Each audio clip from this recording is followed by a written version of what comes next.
Okay, let's see. I think we got good. Audio seems good. Stream is live. Some people are already joining. I see Game Master Team Seafoam says, "Hi JC, happy Saturday." Hello, Living Life is here. Hello JC. Lego says, "Hey JC, the firsts. What's? You're one of the firsts, you know." Tim says, "Really enjoying Resident Evil Village. Thank you for uploading to so quickly." Yes, it was for you to like have an early start on the game. You know, we're going to be playing that for a long time, I'm guessing, but we're going to start that playing Resident Evil. Yes. CDP Mia says, "Holy bananas." Mouse Girl says, "Hey JC. Oh, switch to this so you can see me. Hello, how are you? Welcome to the stream. As you can see over here, the new camera is installed, and this is the camera that we're going to use for the things. Let me just do a quick check here, and look at that. We got chat, we got my picture, and we got the thing that we're going to be starting to see. This is the alien started set. Okay, we're good. Everything is looking good. Nice. And I like how chat looks, you know. It looks clean. It looks good. That's good. Okay. Let's just go back to this for a while. Layla is early, says CDP Mia. You're gonna get banned, bro. You're gonna get banned. Layla is gonna drop the ban hammer on you ass. Greg Appleby says, "Hello JC, enjoys those Resident Evil 8 episodes." Yes, I've recorded a lot of episodes. I think I have by now like 8 episodes recorded, you know, and tomorrow I plan to record like 4 more, so we're just gonna be popping them because they're good. And Stream Elements Boat is here. CDP Mia says, "Red Master." Yes, Tim is here. Okay, good. We got 8 concurrent viewers, 7 likes. Good. Awesome. We're gonna be checking this out, you know? The aliens things, you know, the alien RPG. We got the core book over here. We got this one that I showed you. This is the starter set, which is the thing that you start with, you know. You can see how the new camera is just crispy. It's just crispy, it's awesome. And hey, we got a Stream Elements tip. Thank you very much. This is for the chill stream. Thank you, Tim. Much appreciated. Much appreciated. I don't know why the notification has not come up. You know, Stream Elements bot is not on their game tonight. But thank you very much. It allows us to buy the nerdy things. You know, like this. And the final one is the Destroyer of Worlds. You see, this is the other one we're going to be checking out. All of this, good stuff. So, I think we best get started, you know? We're gonna be checking out the nerdy things for a while. So that's good. So, okay, let's start this. This is the starter set. Like most RPGs, you know, like Call of Cthulhu, Dungeons and Dragons, you can usually buy a self-contained starter box. Most likely it doesn't have the entire rule set, but it has like a pre-made adventure, it has character sheets, it has maybe maps, all of the stuff that you need in order to do this. And take a look at this. We can do this. Zoop. Because of the fancy camera. You see, we can do the zoom in. That's awesome. Hey, Jason is here. How are you, Jason? Welcome to the stream. We're just starting, so haven't missed anything. We're gonna start taking a look at the Alien, the role-playing game starter set, available from Free League Publishing thing. The link is in the description, you know, so you can watch that. So, if you open this thing, you gotta open it slowly because otherwise there might be like you know, like aliens popping up. We don't want none of that.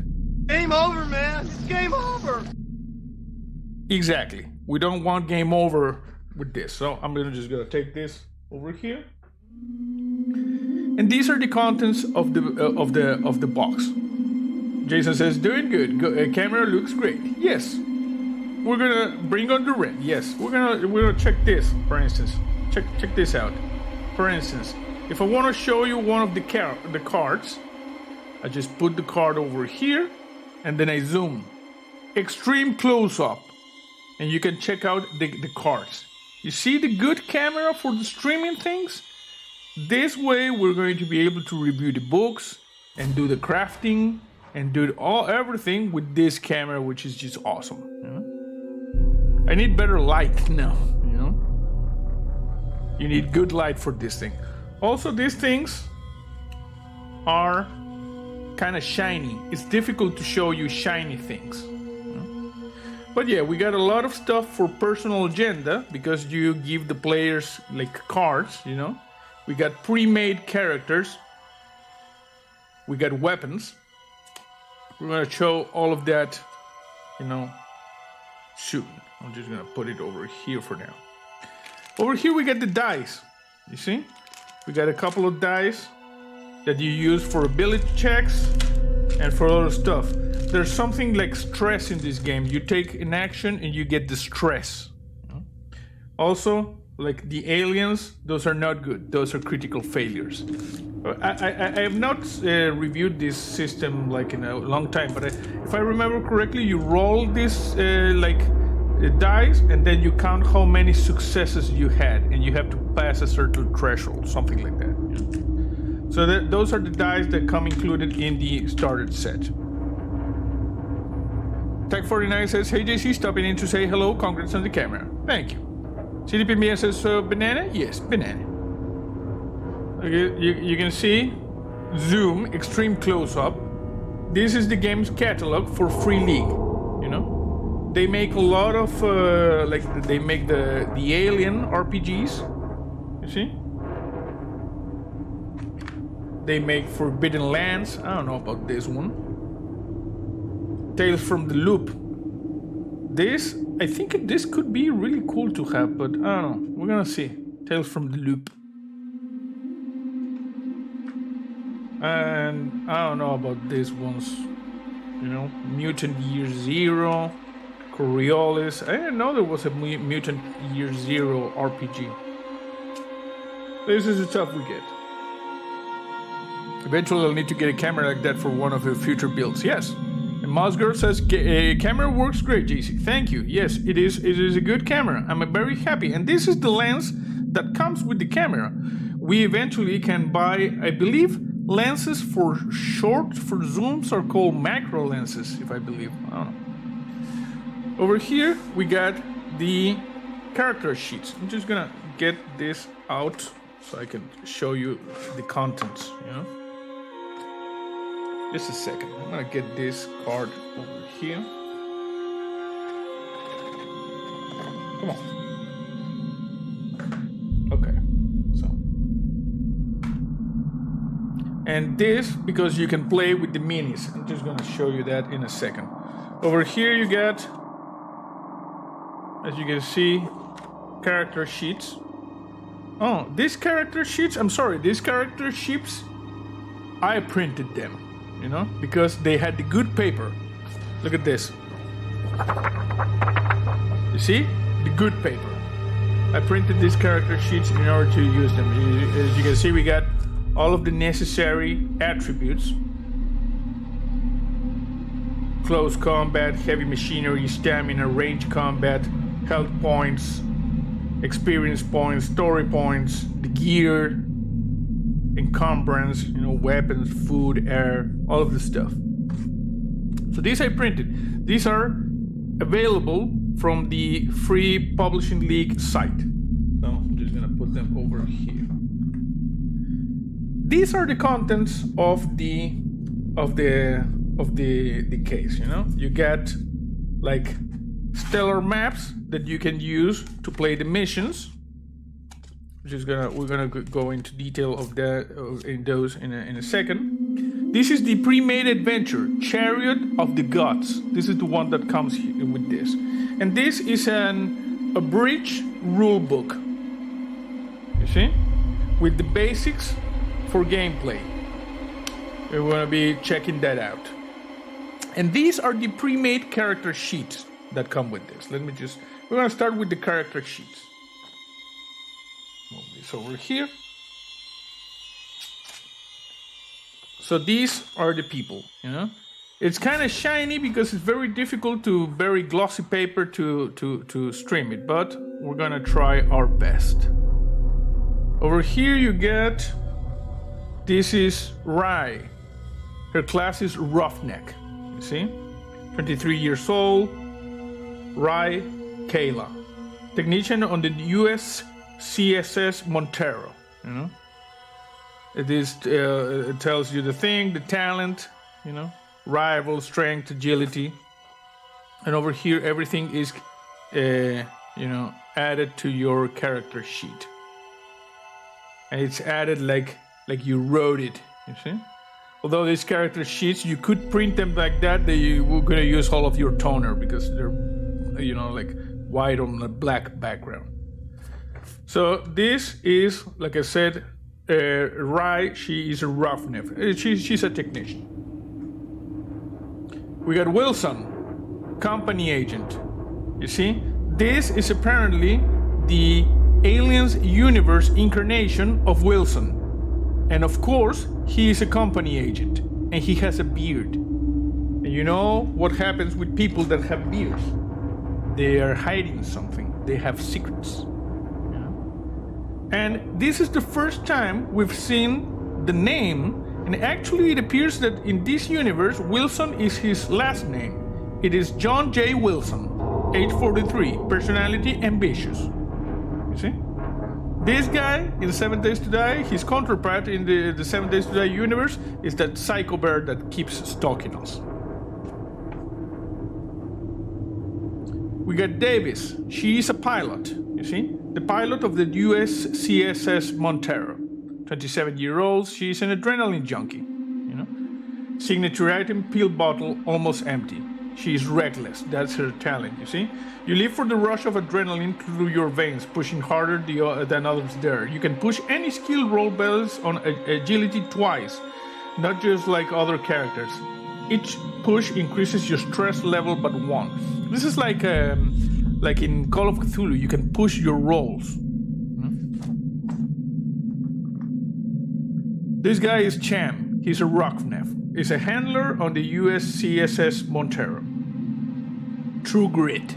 You know, life on the frontier is a constant struggle. And his stats. This is Miller. She's an officer. This is the captain of the US CSS Montero. You know, Vanessa Miller, age 46, thrifty. I spit on the thing. Not good. Full rank. Rival is Wilson. Yes, the rival is Wilson in all of the realities. Yeah?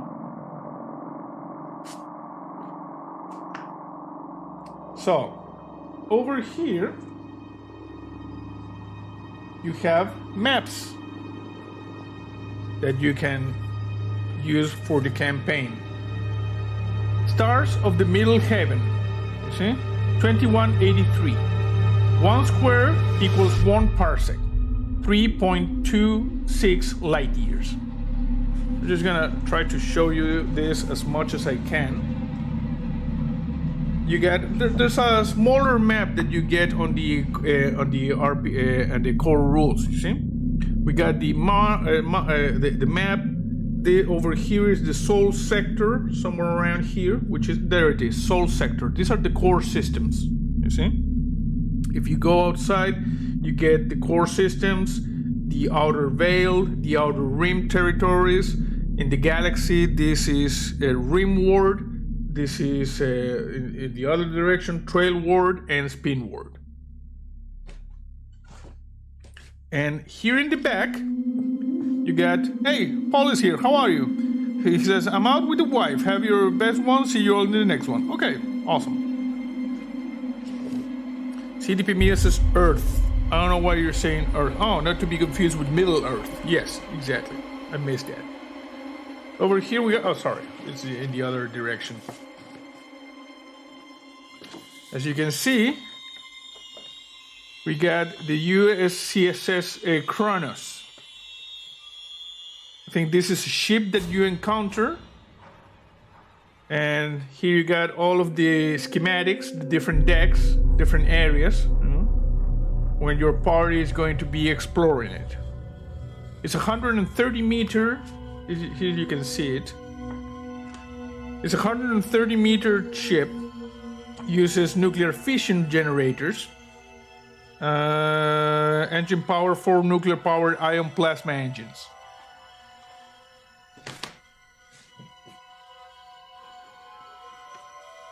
You see, more of this thing. Manufactured by the Weyland Corporation. Is one of the series of Weyland FTL ships. It's a heavy exploration prospecting vessel. Yeah, have fun, Paul. Have fun. And over here you got like the map legend. So, like I said, the starter set comes with a nice star map and the layout of the place that you are going to be, exploring this ship. Guess I'm just gonna put it here.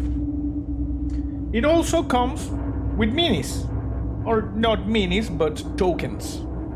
You see, these are the tokens this thing comes with for when you're playing using the map, or you draw your own map. You can use this to keep track of the things. I'm just gonna zoom a little bit. So, as you can see, we got chest busters, aliens, we got, I'm thinking weapons, I don't know. We got a lot of different actions that you can take. Dock, fire weapon, launch countermeasures, you see? Reactor overload. And over here we got like tokens for Marines, civilians, more aliens, you see? I don't know what the crap is that thing. Looks like might be, I don't know what the hell that is. More aliens. And you use them like that. It's like in the Alien, tabletop game we checked out a few weeks ago. You flip this, and then you reveal what's on the other side. You see? Accelerate maneuver. All things. So these are, like I said, like the tokens that come with the starter box that you can use. This is the rulebook. It's the rulebook that comes with this set. We're gonna check it out. Mouse Girl says, love the background music. Yes, this is the background music. This is the menu music from Alien Isolation. Full playthrough on the channel if you want to check it out. Space is hell, your character, combat mechanics, skills, Space is hell. I apologize because this is really, really bright, So there's not really... We could like... Okay, if I do this, it looks better, What's the story, Mother? This is how you... there's no dungeon master in this. It's the game mother that tells the story. You see? The ship's log, it tells you the encounters and the things. There's you get like a picture of what is the life on the frontier. Rumor control, the meaning of the stars. These are the facts. Like they're using the elements from the different Alien movies. And over here we get the timeline. You see? Starts in the 2000s and goes all the way to 2183, which is the current date by this timeline. You have, for instance, in 2031 terraforming. Let me just do a little bit of zoom. For instance, over here you can see that in 2031 terraforming operations begins on Earth, Moon, Luna. Faster than light speeds of travel becomes a reality. So apparently in 10 years we're gonna have FTLs, Over here we get the launch of the infamous 2091, the Prometheus mission, which, like I said, for me is non-canon because I hate that. And Steven says, I love the stuff, JC. Excited for the phone stream. Yes, awesome. Over here, we got in 2103 the USCSS Covenant. You know, it also got lost. Over here in 2137, the recorder for the Nostromo. You know. What else do we have? Hadley's Hope, terraforming a colony established in LV 426, also known as Acheron. You know? All of the stuff for the different timelines. There's the anchor point station established in 2180, and then it is destroyed. In 2179, a shuttle from the Lost Nostromo is recovered by a deep salvage team. The colony on LV-426 stops communicated with Gateway Station. Colonial Marines aboard the USS Sulaco are sent to investigate, you know? This is a timeline of the things. CDPMia says, lol, why do you hate Prometheus? Because it pukes on alien canon in so many ways that it's going to take me, like, if I start talking about that, I'm going to be ranting for the next of the stream. For me, Alien and Aliens are canon. Alien 3 maybe, but I prefer Ripley alive in the comics in the Earth War, you know, series. The other things are just bananas. Information about the careers on the frontier. The different game modes. Basically, there's like two ways to play this thing. You can play the cinematic play, where it's more about the, you know, about the Radford content low. Now we need to go through this, you know. Then we can have like the rant. It's more you play like in a single session, you know, more than, and everybody's probably going to die. In campaign play, more complex. You can buy ships, upgrade ships, travel around the galaxy. You know, you have the two game modes in this thing. The important thing, like I said, space horror, sci-fi action, the sense of wonder, the things that you need to have as key team. And Layla just threatened CDP media. And we got the tools of the game. You know? Character sheets, which is the things we have. The dice and the cards. Oh, look at this. Here you can check out the core mechanic with the dice. Let's just zoom. You see, in the alien universe, nowhere is safe. Sooner or later, you will end up in situations where the outcome is uncertain, no matter how skilled you are. It is time to break out the dice. There are two types of custom 6-sided dice for this game, which are the ones that I showed you, like this one, you see? These are the yellow die, this is the black dice. They're custom. 6 has like this thing, CDPMS is banned, and this one have like the aliens on the one, and this on this, you see? All of this included in the set. So, they're black dice, black, base dice, black, and stress dice, yellow.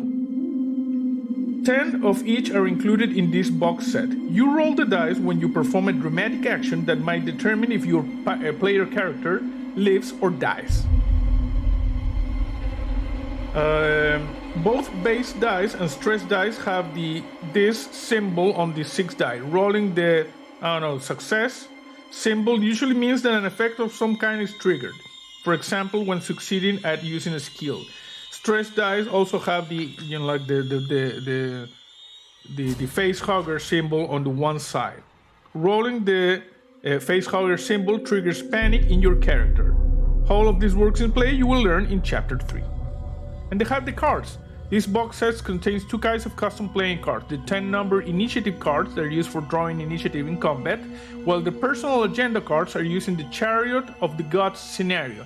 If you're playing in the game, do not look at these cards until instructed to do by the GM.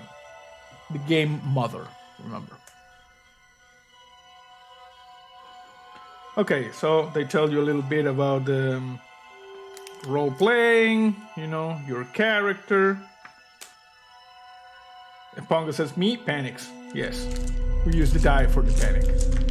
And these are like the things for the personal agenda, you know. For instance, effects of infection.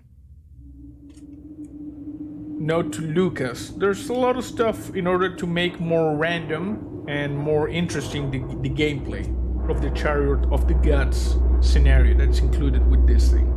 Cinematic play, gameplay play, career, attributes, talents, the core concepts. Bodies and rivals, your health, your stress. Consumables, of course, supplies. This is a very complex game. You know, you can in campaign play, you could go as complex as you want. The art of failure. If you don't roll any successes, something goes wrong. It's something like that. You mean you roll the things, you count how many successes you have, how many stress die. Something happens in terms of what you roll. You see? Good. Stress level, pushing your roll. Look at this. If you are desperate to succeed with the dice roll, you can choose to push the roll. This means that you grab all the dice that didn't show the success and roll them again. You get a new chance to roll the success. Usually you would only push a roll if you failed it, although you can push your roll even if you rolled a success at first, to get more successes to increase the effect of an attack, for example.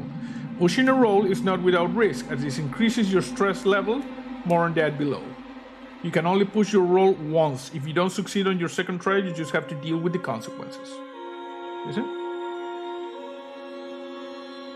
Panic. You can panic. You go bananas. Who will win in a fight? Xenomorph or ghosts from Phasmophobia? Well, the ghosts from Phasmophobia are not corporeal. The Xenomorphs are, so the ghosts.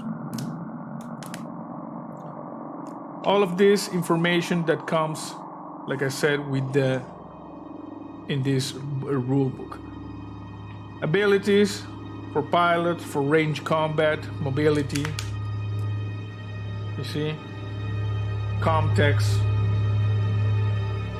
This is a very complete thing, but about Xenomorph ghosts. Well, the Xenomorph ghosts would kick Phasmophobia's regular ghost asses.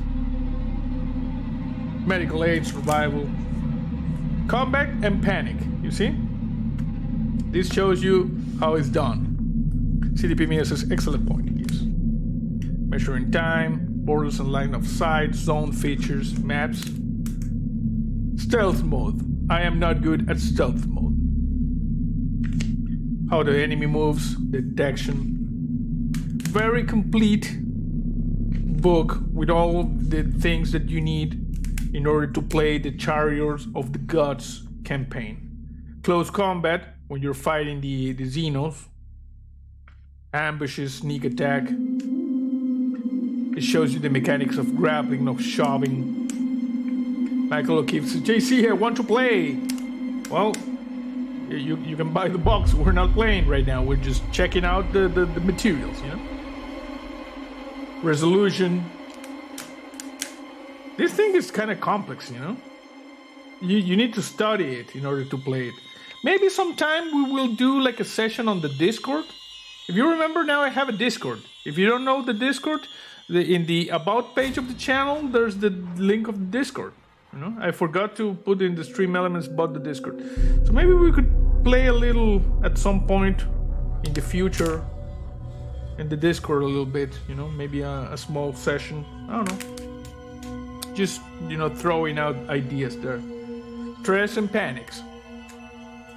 Stopping panic.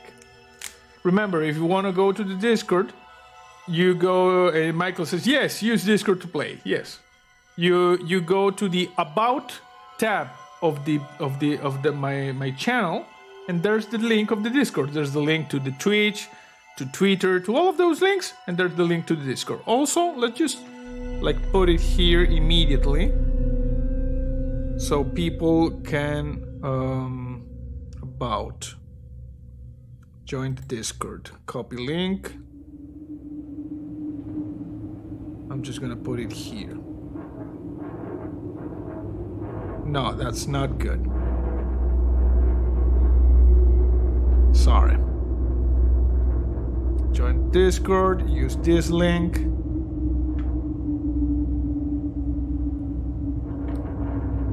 There's the Discord. You see? Ponga says, I feel like I would be good at the panic part. Yes. In an alien situation, we all would be good at the panic part. You see, panic rolls and the effects of the panic rolls. For instance, if you roll a 30, I like my camera, you know. Thank you everybody who donated and who watched the videos because you made this possible. I like the camera a lot.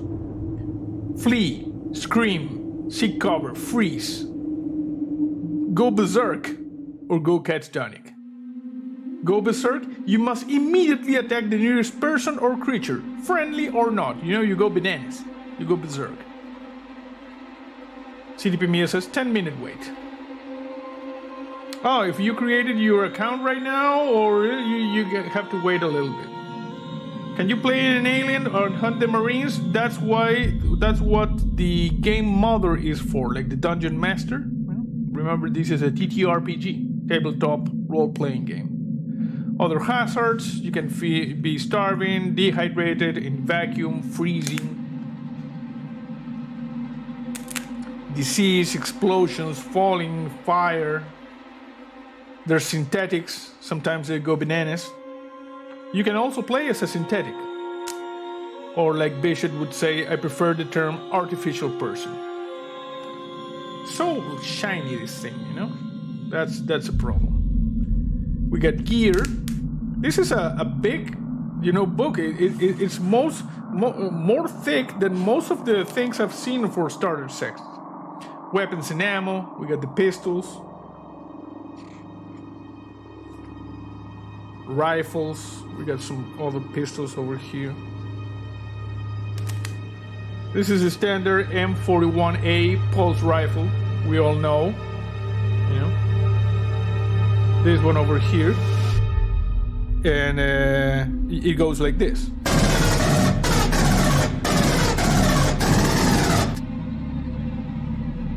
It's awesome.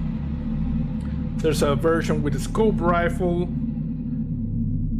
All stuff. Also, look at this. They have plasma weaponry. They have phase plasma pulse rifles. Why don't they use this? Because they cost 20 grand versus 1200 for the standard pulse rifle. But yeah, I would have enjoyed using like plasma weaponry against the Xenomorphs. We got a heavy pulse rifle, heavy weapons. Flamethrower, the smart gun, the M56A2 smart gun, close combat weapons, suits and armor. You can use the power loader like Ripley used in the fight in the deck of the Sulaco. Other equipment, you get computer mainframes, data storage, abilities to hack them, you know, a lot of different facilities in different worlds. Tools, visions, medical supplies, pharmaceuticals, food and drink, all of this stuff. I need to like glue this, it's kind of a little bit open. I'm gonna glue that later. And the other thing that comes with this starter box, Layla says, sorry, Mother's Day brunch for me here, so I'll see you all the next time. Have fun. Oh, have fun, Layla, and happy Mother's Day for you. You know, have a very good one. And all of the mothers watching this in different time zones, happy Mother's Day for you. You know, for me, Mother's Day procedures begin tomorrow, so still waiting. So yeah, thank you, Layla. This is the, like I said, the Alien, the role-playing game Chariot of the Gods adventure that comes included with the with the starter set. You know? We get the characters. Everybody has like a personal agenda. There's a secret android. One of the crew members is in fact a synthetic. You see? Look at this. Hey Wolf, how are you? One of the crew members on the Montero is in fact a synthetic undercover agent, codenamed Lucas, working for Bionational, a corporate rival to Weyland-Yutani. Interesting.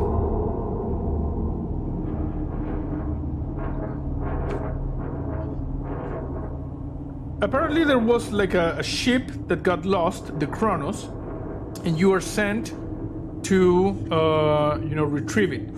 Actually, over here it says, what's the story, mother? You are space truckers on the starfreighter USCSS Montero running the Gauntlet, the trade route between Anchor Point Station and the frontier. Anchor Point Station is like the station that's way out into the rim of the galaxy, the outer rim of the galaxy, you know? It was destroyed and then it was built like a second Anchor Point Station. Your ship's cargo hold is packed with dozens of tanks of dangerous tritium gas that is in the process of decaying into extremely profitable helium-3. Usually cargoes such as these are towed in massive tanker models that transport much higher concentrations of the gas a safe distance from a freight hauler. The Montero isn't rated as a commercial towed vehicle, however, and this small run is a special order for a Weyland-Yutani corporate account on Saturn World, a newly established frontier colony. While the trip so far has been fairly routine, the Montero sensors develop a glitch before you left Anchor Point and sporadically ping contact with the sensor reflection before you activated the displacement drive and went FTL. Your cargo run so far has been without incident. No, you're just awakening from hypersleep, ready to deliver your goods to the colony of Saturn World.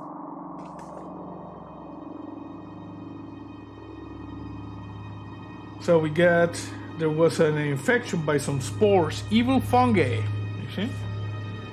We got the plans of the USCSS Montero, the ship we are traveling on.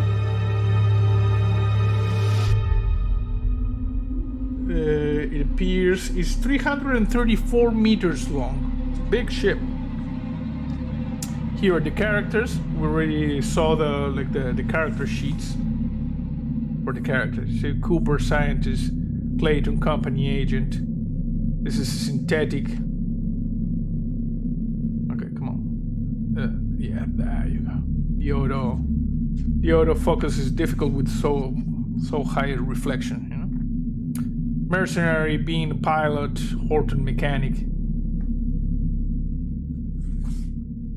And this is the USCSS Kronos, the vessel we encounter.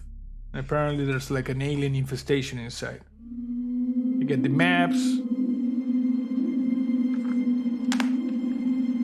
I love the movie in the background. Well, the movie in the background is the music from Alien Isolation. Awesome alien game. One of the best. The best, if you ask me. So over here we got all the information of the scenario, you know. What is it that you have on the ship? And different acts is separated into acts, you know. Act 1 was apparently a bloodbuster, which is like the evolution of a deacon or something like that. Act 2, the long night. Act 3, divided we fall. It isn't over until it's over. The agendas. Xenomorph's information here. The neomorph, this jackassery that someone introduced during Prometheus. Neomorphic X-Acts, neomorph modes. Apparently they're not fighting like the Xenos, they're fighting these neomorphs, you know? Which, like I said, are the aberrations introduced during Prometheus. Look at this, this is a new thing. Oh no, this is also from Prometheus. This is a Revenant. You remember one of the guys that got stuck on the ship, on the alien ship, and then came back like a zombie? That's the thing. It's a Revenant, stage 3. And stage 4 is a beluga head. Well, this is what comes in the Alien, this is the starter set. Chariot of the Gods is the adventure. Like I said, there is a summarized book of rules. And now we're going to go to the second adventure that I have, the box adventure. This is a full adventure. This is the title, Destroyer of Worlds. Oh, sorry, I need to not leave everything like lying around. Just gonna put this over here. The good thing is that with the starter set, you get the dice. You get the necessary dice for the stress things. You get the dice for ability checks. And you get this handy thing that has... Oh, we have not checked this. I'm just gonna go back a little bit. We got cards for personal agenda. Which, like I said, it says, your personal agenda is you're a corporate jackass. Or you need to do something. Or you are an addict. Or whatever. We got information about the characters. And we got weapons, you see? Initiative order, more personal agenda thing. NPCs, weapons. You see, for instance, we got over here the Armat M41A pulse rifle. And you got information on the pulse rifle. You can use this in this campaign or in any campaign, you see? Hey, William, what's up? You see, it has a +1 bonus to hit, 2 damage, range is long. Cost is $1,200, and this is the weapon. So you can use this for your games. It's pretty cool. Okay, so these are the cards that come with the starter set. So I'm just gonna put them over here.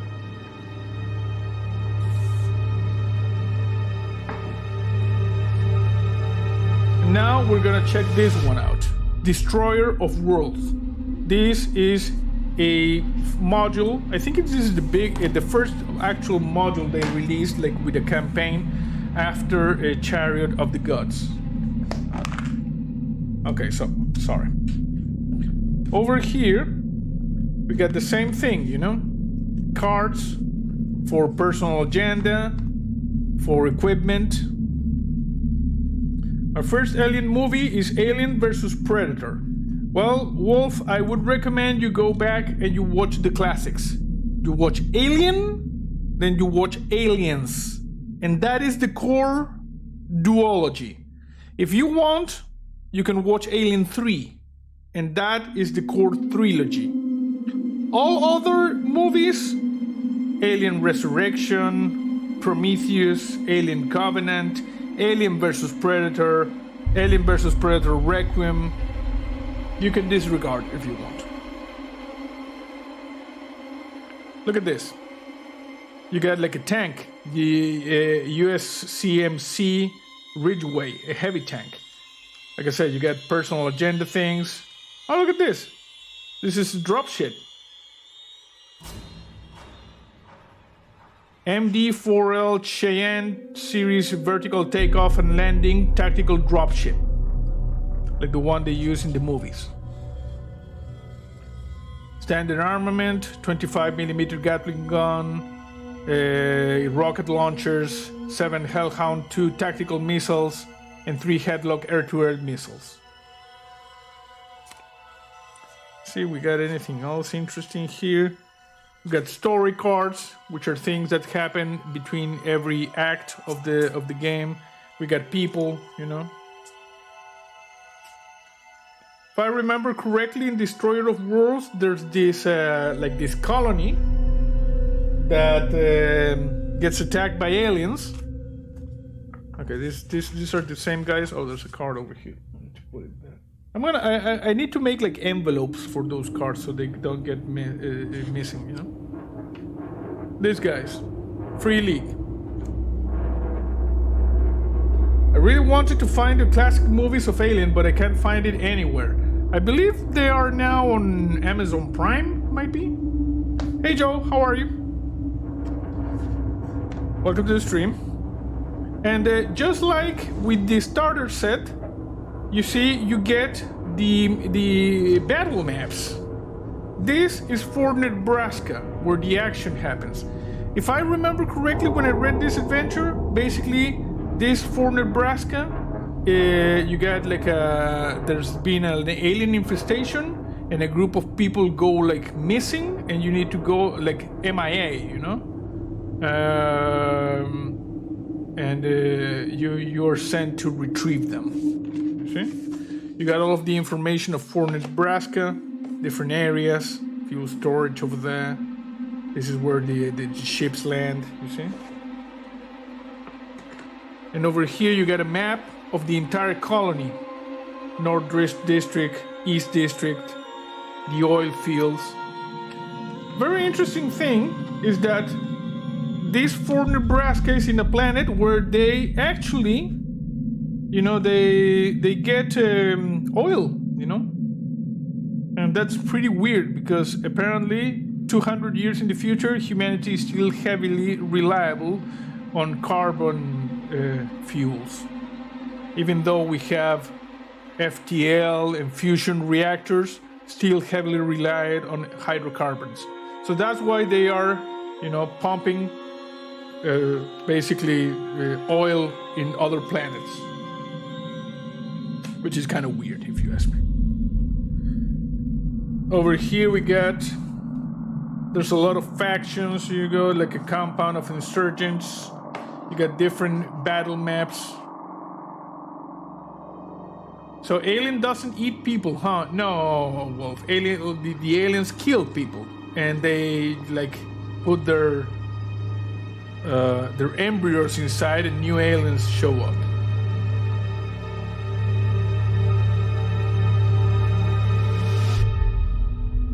I mean, they kill a lot of people, you know, but it's not like the predators. They do it for sport. Oil would still be good for plastic and such, says Pongo. Yes, but not so much as to have, you know, like I said, an entire civilization dependent on that. It's kind of weird. If it's just for plastic, one would think an advanced culture that has mastered FTL would have, you know, encountered other ways to make plastics and polymers. But I don't know. And this is the module, Destroyer of Worlds. We need plastics. Yes, we need plastic. But like I said, it's weird to have to establish refineries on other worlds across the galaxy and hurl oil in huge ships across the stars back to Earth. This is a system where everything grows down. Kruger 60.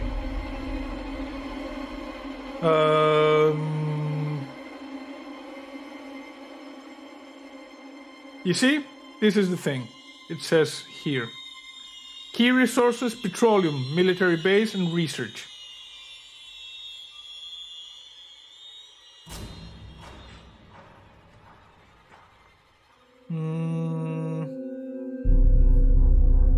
They had this whole explanation here about how, yeah, but that Silverbird, that's not the justification. They're still using internal combustion engines. This is not because of the chemicals or whatever.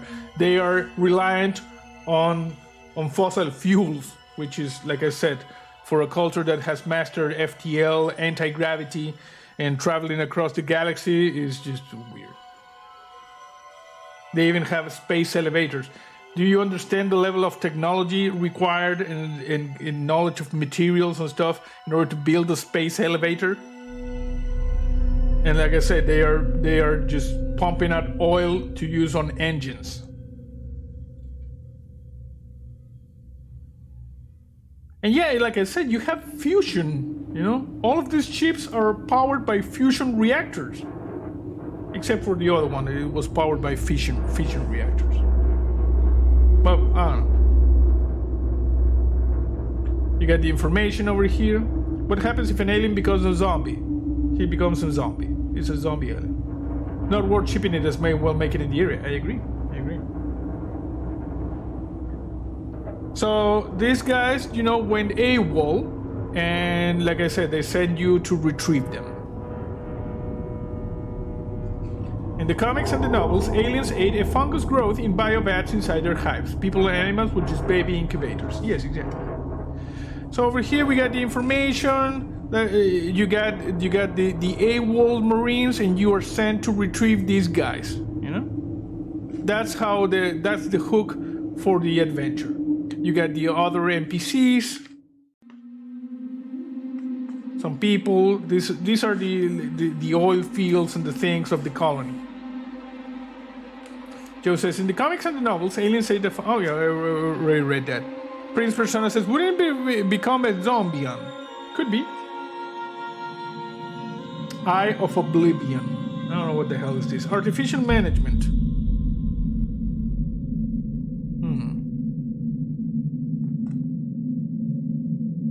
Oh, this is like an adult establishment. Marshall Station. San Rocco Medical Facility. You see all of the locations inside this colony. So you get the people, you know. Maybe for local equipment, but not shipping all the way back. You're right, that's not making sense. Yes, like I said, it's crazy towing huge tankers full of oil across the galaxy. That's weird. But they decided to go with that. So you got all of the information, like I said, maps, cargo holds. I've actually watched a few streams on Twitch, you know, about this, and it's a very entertaining, and you add the flavor, you know, like more cinematic play.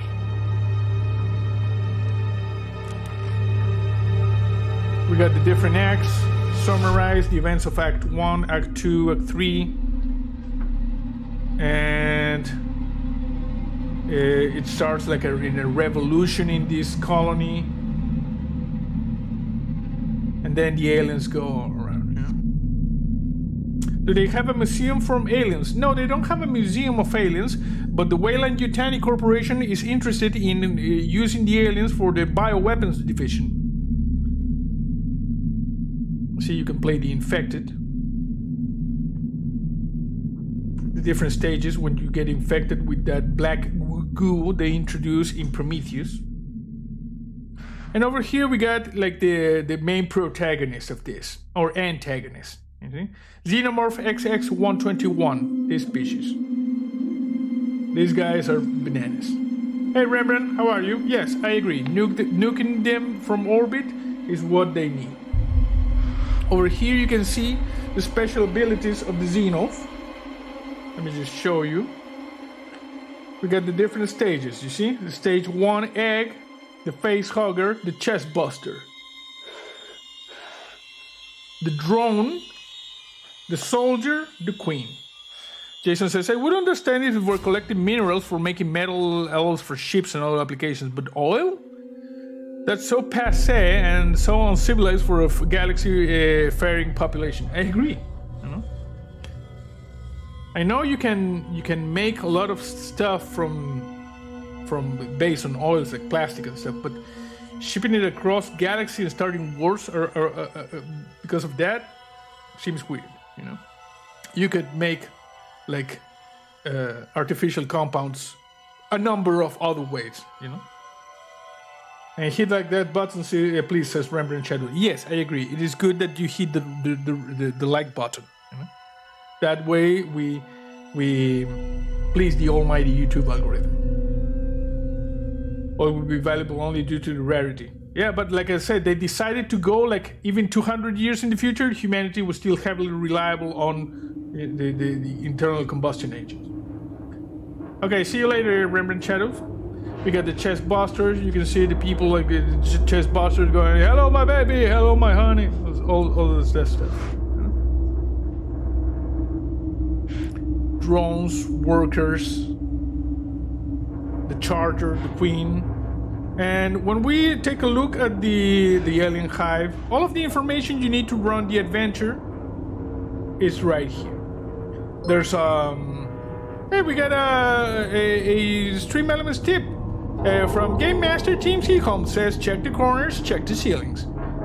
Thank you, team. Thank you. Much appreciated. It allows us to buy the nerdy things. And I'm thinking the next nerdy thing I'm going to buy is a couple of D&D books that I'm missing. So thank you. Thank you very much. So this is the Destroyer of Worlds adventure. Comes here for cinematic play. Nice thing. Jason says this may be a holdover from the late 70s when the alien story started, back when oil was where it was at.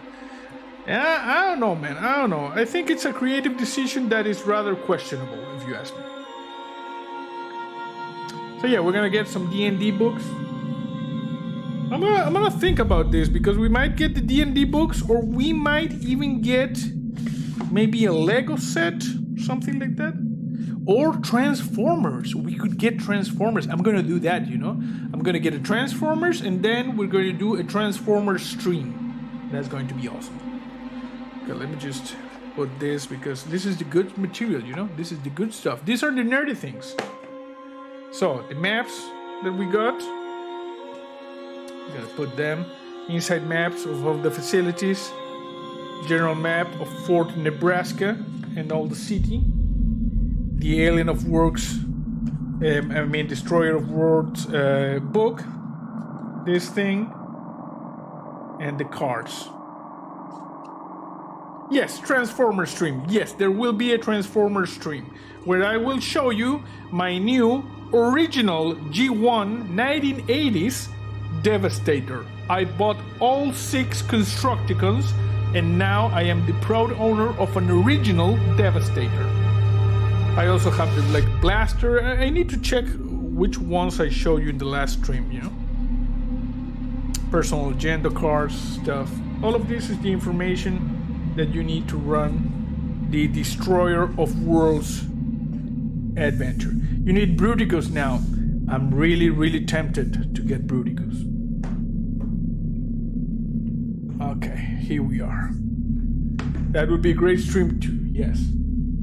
And here is what we have.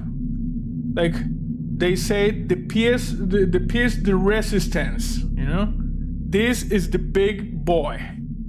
This is the Alien RPG core book.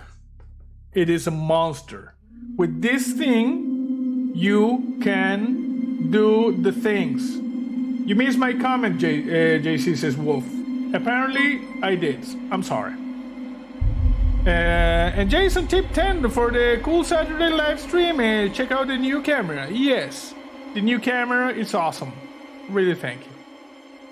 Convert the oil to base raw plastic material, which can be shipped due to low mass by volume. Plastic is then formed to use on colony. Yeah, but that is the plot of like an Asimov short story. I remember that, or something like that. I don't know. There was this story, like, you know, they used high density plastic and they expanded it because they needed a lot of pipes on Mars. It's a sci-fi story. Remind me of that. But no, like I said, it's no explanation other than humanity is still using internal combustion engines, which is weird. Really weird, you know? Makes no sense. But yeah. Okay, so this is the core book. If you get this, you can make your own aliens, adventures, and things. You know? This is the big boy. This is a map, the star map that I already showed you. I'm just going to zoom in a little bit so you can take a proper look. As you can see, these are the core systems. When Ripley was coming back after the destruction of the Nostromo, she drifted right through the core systems, and she was like in the frontier found, you see? Over here we got Sol, the Sol sector. Hyperdyne sector. Hey, Greg Appleby, tape 10 is just because. Thank you, Greg. Thank you very much. And like I said, it allows us to buy the other things. And the equipment, this camera, this Elgato cam link, all of this good stuff is because of your generosity. So thank you very much. And like I always say, don't feel bad if you can't or won't donate. It's entirely up to you. But if you can and you want to, I will never say no. I will take the thing. I will buy the nerdy things. You see? So yeah, thank you. Joe says, makes a lot of sense. Damn, oil and automobile industry will have a stranglehold centuries later. I hope not, you know, I hope not. These are the core systems. If you go back a little bit, different sections. For instance, this is the area of the United Americans corridor. Different colonies for different things. This is the outer veil in this direction. If we go a little bit back, you got core ward. This is towards the core of the galaxy. Well, it's LV-426. LV-426 is actually, I saw it. Let me just show it to you. Just a second. It's on the outer veil. It's over here. You see, it's in the outer area. These are the core systems, you see? And as you go outside, you get to it's over here. This is Anchor Point Station, which is like the midway station. Wolf says, would you guys like to sub to me? Wolf, as a rule of etiquette, it is not very nice to go into other people's streams and say those things, just so you can process. If you want to promote yourself, I invite you to join the Discord, and there is a channel on the Discord where you can put your things. You know? But as an advice, do not go into other people's streams and say like, join my channel. It's not good form. Okay, so going back to this. LV-426 or Acheron, you know? I'm just asking. Yeah, but like I said, it's not very proper etiquette. Over here, you see in the Zeta-2 reticuli, there's Calpamos, LV-223, and LV-426, Acheron. It's like right here. You see? And they established after the incident of the Hadley's Hope colony, they established a station orbiting the planet, the Qatar station. But it's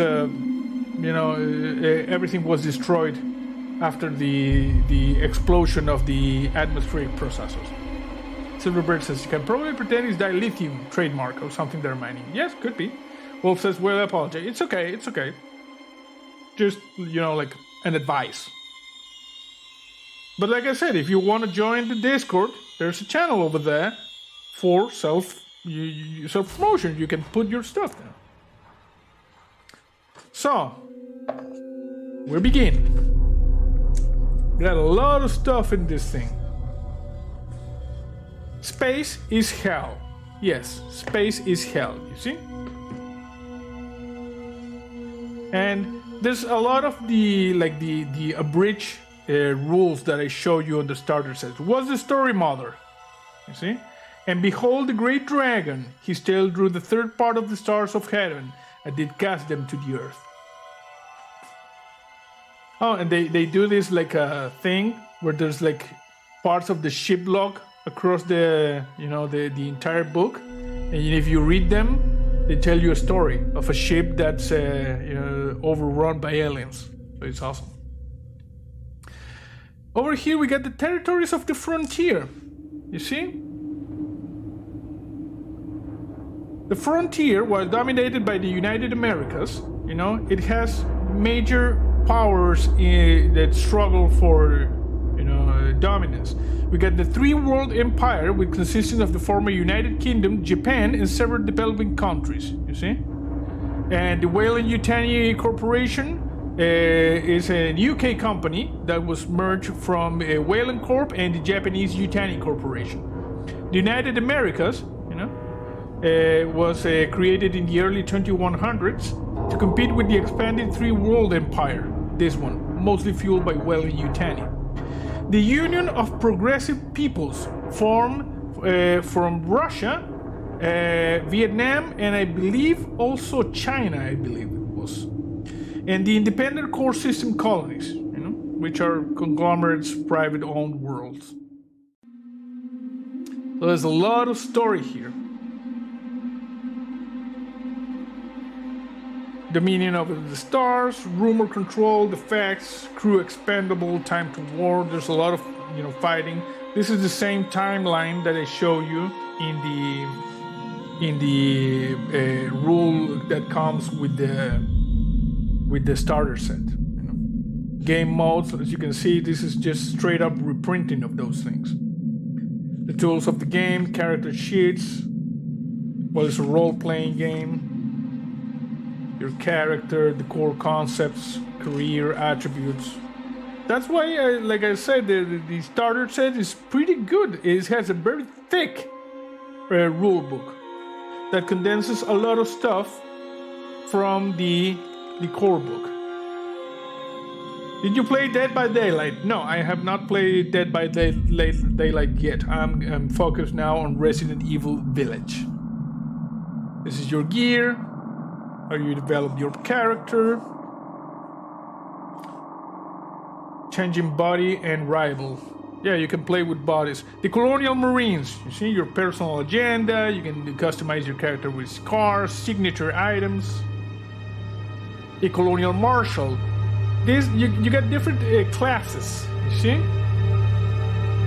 Colonial Marines, personal agenda. Colonial Marshal, personal agenda, appearance, gear. You can be chewing a toothpick, cigarette in mouth, impressive mustache. That is good. We got the company agent, like this jackass Carter was in Aliens. You see, it's expanded from what we saw in the small core book. Kid, you're like a kid, grew up on the colonies. Was just wondering, JC, do you know any cat skills? Yeah, I learned. I don't remember what software was back in college. But it's been like 20 years from that. But cat is pretty, I'm not gonna say simple, but it has a structure that I could learn easily. Most software, and programming languages, they if you learn how they work, the other things that you need to learn is just syntax and commands, but you know how things work in general, so you can develop from there. I had a job like 15 years ago where I had to learn AutoCAD, never used AutoCAD, and the other CAD that I learned was just, in a couple of days I was just drawing things, no problem. Medic, you see? All the things that you can do as a medic. Officer, this is like Ripley. A pilot, like the pilot that we saw in Aliens. Roughneck, these guys are like mechanics, workers. Someone has to do the manual labor on the frontier, and that someone is you. Scientist.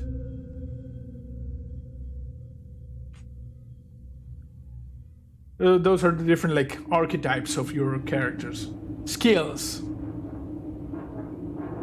And these are quotes from the Aliens movie, you see? When the alien is offering to help using the power loader.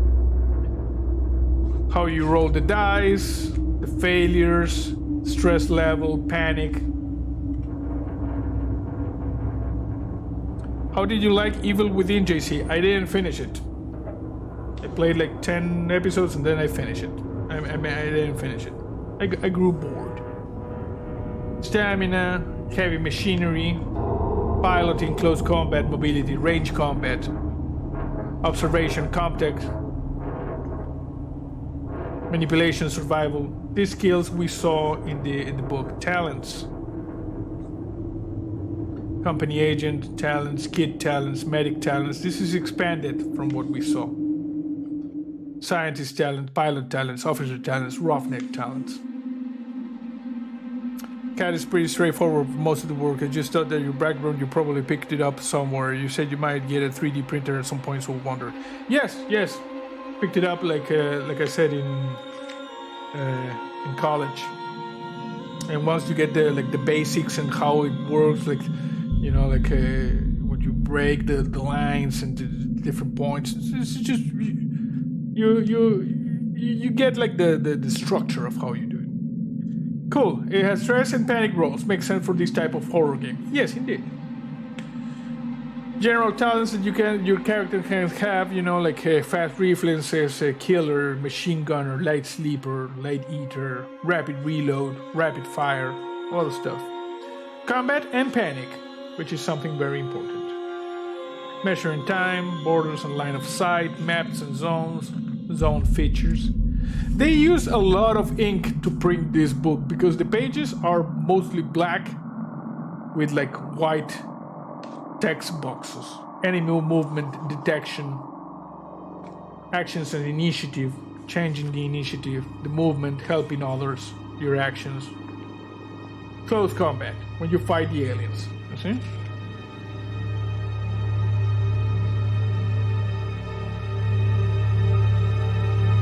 Resolution blocking. I really love your gameplay though. You're pretty good. Thank you, Wolf. Sadly, like I said, I grew bored and I never finished the Evil Within or Evil Within 2. I have both. Range combat. You can be in Overwatch, which is, I guess, the equivalent of radiant action. Coup de grace. Critical injuries, death, getting back up, broken armor. It's just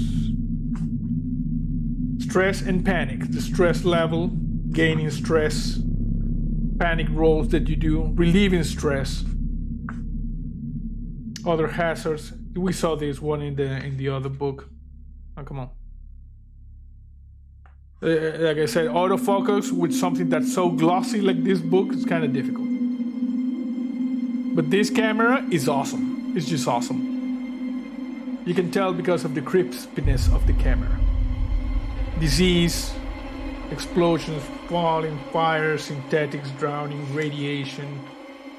Vehicle combat. Aerial vehicles, repairs, damage to vehicles. This was not in the starter set. Some gear.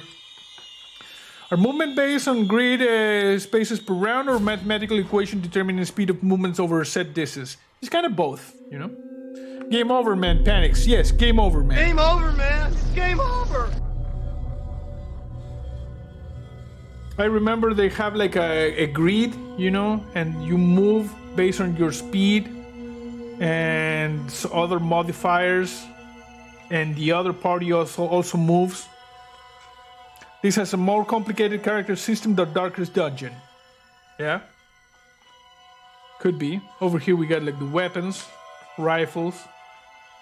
This is the exact content that you get on the starter set. That's why I told you that if you want a taste of this game, the starter set, it's a very good investment. It has most of the rules. It has a pre-made adventure, character sheets. Comes with the dice, the set of 10 dice for actions and stress rolls. So it's actually a pretty good investment. Tools, pharmaceuticals, medical supplies, food and drink. Okay, this is the part that's not included in the starter set. Over here you got the vehicles. For instance, this over here. If you've seen Aliens, but the special edition, you know, I was live tweeting that like a couple of months ago. This is like the tractor that Newt's family used to go to the alien vessel. You know, this one, like a family unit. They go around in these things. Bullets plus spaceship hulls, extreme difficulty breathing. I agree. You see? So this here is a Weyland NR9 series all-terrain vehicle. And this one is the APC, Armored Personal Carrier. Colonial, by the Colonial Marines, you know? Manufactured by Weyland-Yutani, of course. This is the M570 series armored personal carrier.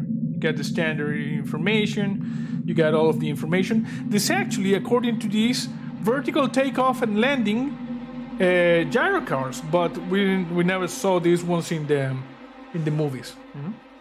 They tell you, Fatherman says, nice.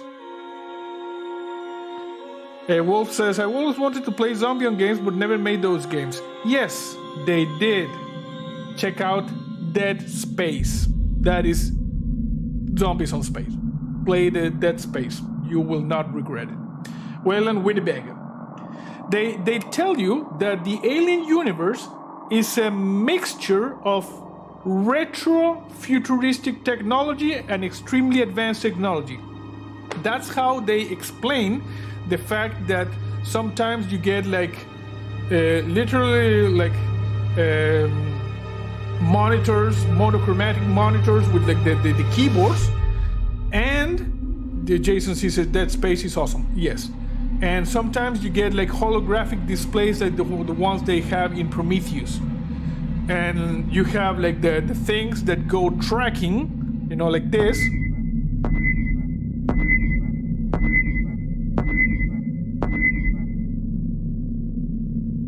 And you have the fancy anti-gravity spheres that you saw in Prometheus. That's how they explained it.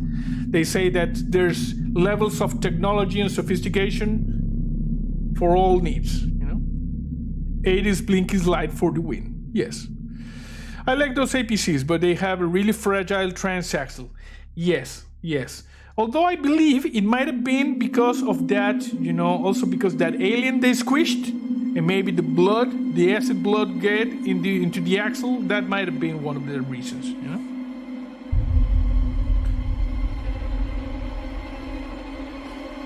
This one is the UD-4 Chariot series VTOL tactical dropship. This is the one they use to get to the colonies. Yeah? The one we saw. And Jason says, now they need a Middle Earth version of the personal carrier. You're bananas, bro. You're bananas. Prince Persona says, less parts to break down. I agree. I'll take the simple useless stairs around. Hey Kyle, how are you? Dead Space, the zombies don't eat people though. The game looks awesome. Yeah, but they're zombies for all intents and purposes. Yeah? So this is the dropship that we got in Aliens. And we got the Weyland-Yutani suborbital transport sled and crane. This is the one they used on Alien Covenant. You know, that like platform that they dropped into from orbit to rescue the people on the surface. Like the 2 or 3 people that survived. Hard life among the stars. This is a quote from Peter Weyland himself.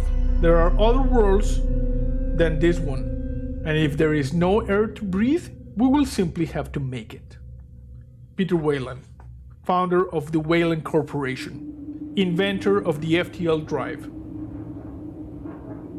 Hypersleeping with the stars, faster than the speed of light, you know.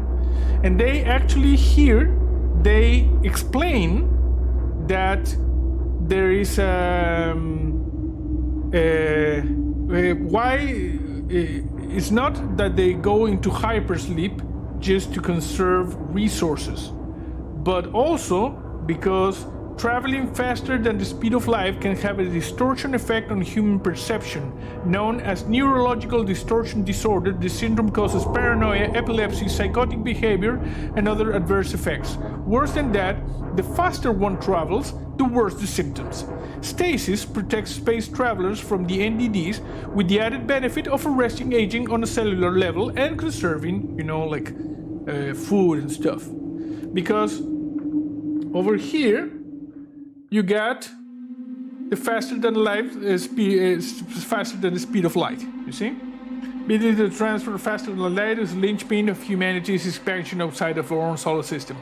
Developed in the 1930s, these engines are sometimes referred to as in 2030s, referred to as displacement drives. You see, the system works on the principle of an inverse relationship between velocity and the flow of time. An FTL drive achieves this speed by displacing the volume of space preceding a spacecraft and drawing the vessel towards it, which is actually the same concept that they use on Star Trek, you know, space distortion, and the ship literally falls forward. So it's like a bubble of space-time around the ship that moves. So the ship is actually not the ship that's moving. It's like the space-time around it that's moving. Fatherman says, bad guy in the Jean-Claude Van Damme film A Hard Target. I don't know what you're talking about. This paints remind me from Resident Evil for some reasons. Oh, yes, because of the zombies. And you see that there's a page on 167. You see the rating of FTL ships. Astrophysics in action. Yes. Well, it's the concept of what is called an Alcubierre drive. Look it up on Google. An Alcubierre drive is like a more like realistic concept of a warp engine. NDD, fancy way of saying cabin fever. Okay. That movie was very bad in my opinion. What, Hard Target? Yes, I believe it was. I don't remember. I think I blocked it.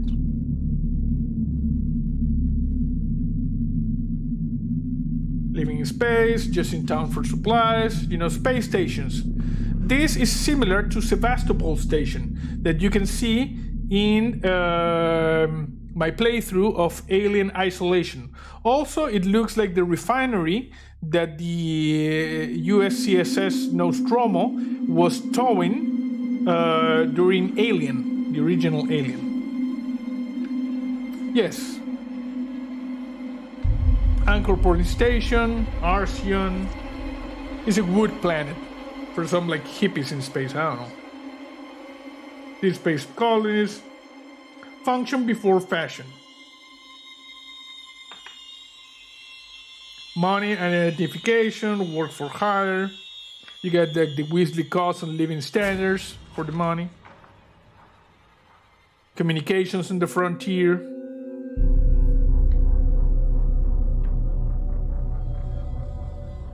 Entertainment, you see, religion. You get a lot of background story for how life on the colonies work,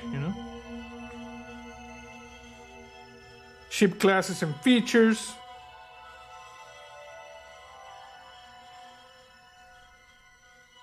Tripping the light fantastic. Overcharging engines. Oh, you can decrease your FTL rating. The lower your FTL rating, the faster you go. Armor, thrusters, stealth drives. You can own your ship, go around. A lot of stuff for the ships, Hippies in space. I watched that movie. Yeah. Internal modules. You can customize your ship with internal modules. This one costs $50 million, up to 2,500 people on cryostasis. Different ships. This over here is the CM-90S Corvus, which I believe this is the ship. Oh yeah, here you have it, the Isidora, you see? This is the ship that we use during Alien Isolation, the Isidora. This ship has an FTL rating of 20. If I'm not mistaken, an FTL rating of 20 means that it takes 20 days to cover a parsec. Something like that means. I think the FTL rating is explained somewhere around here. Core components, 189 I think it was. Regular maintenance. Let me just check real quick. Well, we will see later on. 50 million for a chip. That is cheap, yes. In adjusted dollars. I don't know. I guess Ice Pirate would be the closest to hippies in space. I don't know. Over here we got armaments. You can see lasers, sensor drones. Oh, this is a good thing. Look at this. You got orbital mines, laser arrays, tactical nukes. Shipborne nukes are deployed from orbit to destroy planetary-based targets, even entire colonies. 50 megaton nuke will completely destroy all buildings and kill all living beings within a 40-kilometer radius, and cause damage to buildings and people up to 100 kilometers away from the center of detonation.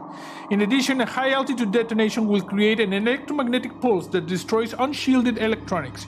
A nuclear missile battery can typically fit 5 missiles. Individual missiles must be purchased separately. So you can buy a tactical nuke battery for your ship, but missiles sold separately. Yes. And over here you get the costs, Yeah, Pongo, I agree. It's the only way to be sure. Tactical nukes requires a size 3 hardpoint, costs $50 million, the hardpoint, and each missile costs $1 million. Hippies in space, they're way out, man, like light years. Yeah, it's a. I could go back, but it's a space station that's covered in wood. This one is the one I was talking about. The battery holds 5 missiles. Yes, 5 nuclear missiles, 50 megaton each, $1 million per missile. The Wooden Planet by Space Truckers. Arsion is a strange station. Originally an old Class 5 habitation sphere, the mile-wide Arsion was repurposed as a monastery for a reclusive technophobic monastic order. You see? They must be green. You gotta pay extra. Exactly. All metallic areas within and without were covered with wood, and all structures within the sphere, an abbey, libraries, communal baths, reservoirs, and even a massive glassworks are wooden and archaic in nature. You see? There are open spaces with ceiling as high as 100 meters tall, and the structure itself is layered like an ant's net. Arsion's post grass fields where crops and livestock are grown and maintained. Like I said, space hippies. You see? Founded by a monastery back to nature movement in the 2100s. You see? So, yeah, we got the hippies. Spaceship attributes. That's all of the lore contained in these books, One of the things I really enjoy about these books is the lore. That you go, yeah, no smoking in that one. You're right, Pongo. You get the lore. You get a lot of stuff that you can read and then you can imagine. See? Space Hare Krishna. Yeah, something like that. Arsion rules of habitation. Rule number 1, no matches allowed.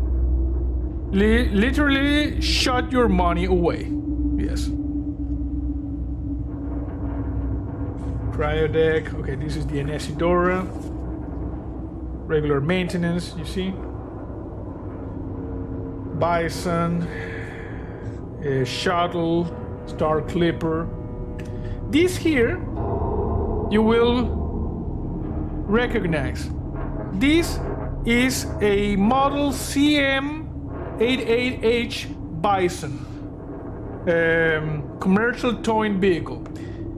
The Nostromo was one of these vehicles, you see?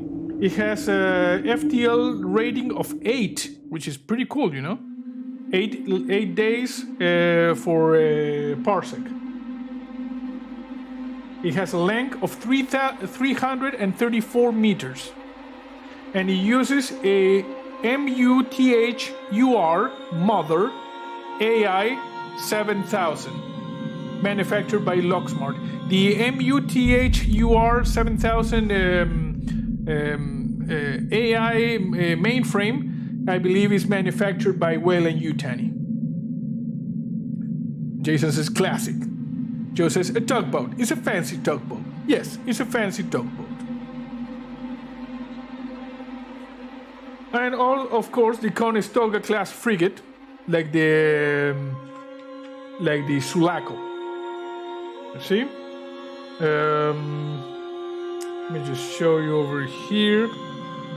The Sulaco. Wolf says, I have to go, JC. Okay, have a good one, Wolf. The Conestoga class frigate manufactured by Weyland-Yutani. It has a troop capacity of 90 and a length of 731 meters.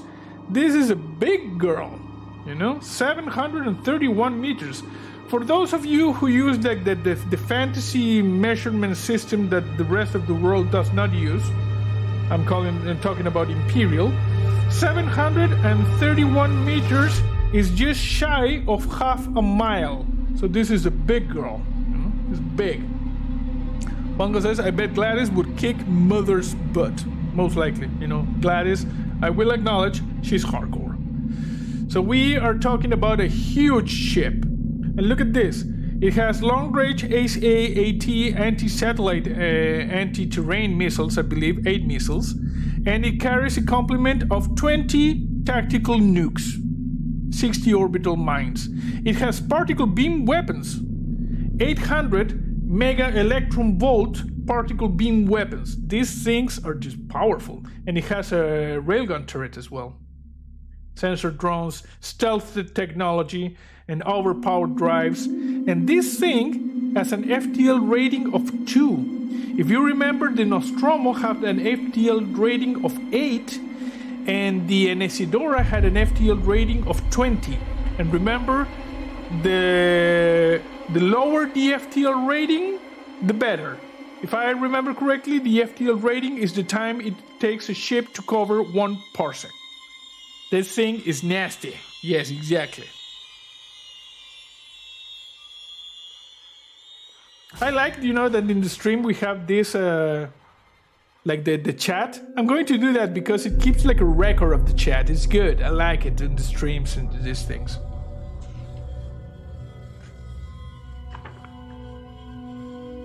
Space combat.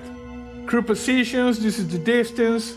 The approach velocity. Since in space combat things are moving at enormous relative speeds, space combat is like this, Detection, initiative and turns, declaring actions, sensor locks, stuff like that. Let me see if we can see something. I don't know exactly, but I believe the like I said, the FTL class is the time that it takes you to travel one parsec. This is a Conestoga class frigate. This is the USS Sulaco, Conestoga class frigate, manufactured by Weyland-Yutani. It uses a Mother 9000 plus 1 hyperdrive 341B model android. It has like the mainframe AI plus 1 Hyperdyne 341B model android. The Hyperdyne model, if you ask me, is just another name for Cyberdyne systems. Length of 731 meters, troop capacity of 90. FTL rating of 2, thrusters, armor rating, internal modules. We got the tactical nukes, the upgrades, boosted displacement drives, enhanced sectors, overpowered thrusters, and stack technology. Is that Bishop? Yes, exactly. That's Bishop. You see? The Conestoga class frigate. Like the USS Sulaco.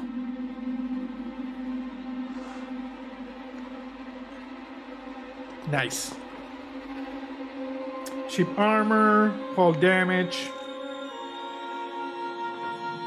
You see, this is what I like about this about these books. Even if I never played a campaign of this, I just who uses Android? Suck it, Microsoft. It uses Android. Suck it, Microsoft.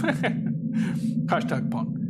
I sometimes just watch. I'm watching like something on TV or listening to something. And I just flip to these things, reading because it's just incredible. The amount of information, the artwork. It's awesome. And Tim says, I apologize if I missed it. Did you go over Hyperdyne Systems Model 341B already? No, they just mentioned here. I'm thinking the androids, they're mentioned like later on. So you have not missed it. Pushing repairs. Your game job as a mother. Increase the pressure. This is like a like a guide for you as the game mother, you know? Sci-fi action, space horror, sense of wonder, stress and horror. This is from the Prometheus, you know, the faces of the engineers. Relieving stress, stages of fear. And you know what? I'm going to take a quick go back because I really like to make sure about the faster than light thing. Page 167. I want to make sure that we get the things. Okay, there it is, you know? 213, okay. We were in 213. Bring horrible death. Yes, that's what the android's done. This is the explanation of the FTL rating, you see? Every craft capable of FTL speed has an FTL rating that denotes how many days it takes for the ship to traverse 1 parsec on the star map. A lower number means a faster ship. Presently, no existing ship has an FTL rating lower than 1. The Conestoga class frigate has an FTL rating of 2, one of the fastest. To calculate your journey, multiply the numbers of days per parsec by the numbers of parsecs. For example, if you have an FTL drive with a rating of 6, that means it takes you 6 days to travel 1 parsec, and you are traveling 9 parsecs, you wind up with a trip that takes 54 days. See? So 6 days for parsec, 9 parsecs, 54 days.